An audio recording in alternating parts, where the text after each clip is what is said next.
Well, we're back in the backyard garden this week with Anoka County Master Gardener Tim Balin. Today, he'll take us through the important steps involved in planting a new apple tree in order to help his other apple trees. I've got a Honeycrisp apple tree there and a Honeycrisp apple tree there.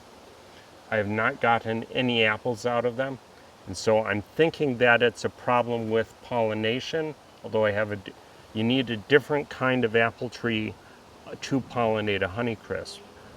What this does is twofold. First, it keeps the weeds from coming up, and it lets water and air through. It's made of recycled rubber. First, I will dig the hole, because that's kind of the point of planting a tree. You actually have to dig a hole.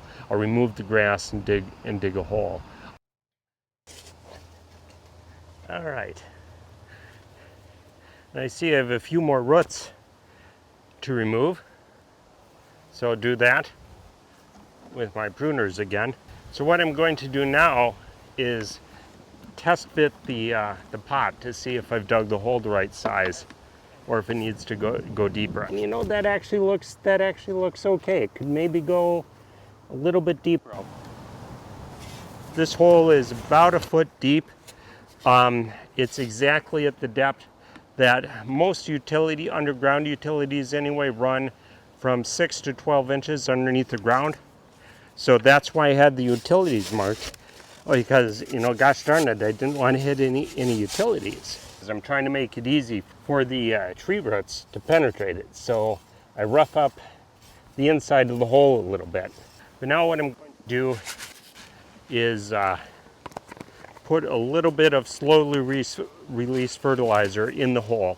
Basically what you do, first you start by pushing against the sides to loosen it up, because since it's been in a container, it's gotten kind of tight, and I don't want to pull on the stem. There you go. And you can see all these roots in the container. What I'm going to do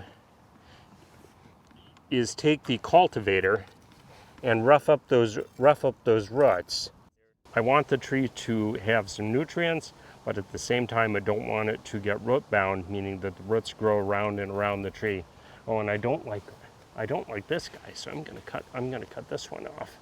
I mean, there are actually two that I don't like here. Okay. All right. Put a layer of compost around the tree. I want a little bit more to go right here.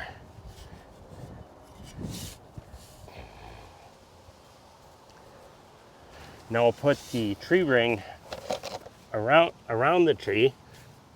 Yeah, that looks better. Okay, now I have the crushed stone that I'm using. I'll just put that in the circle around the tree ring.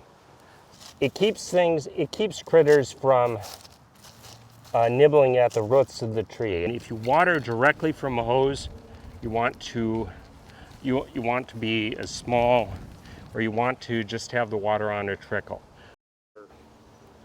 a few times a day, at least until the tree gets established. I mean, probably through the summer if I can help it. Now, if you're wondering whether or not Tim would have staked that tree to help give it some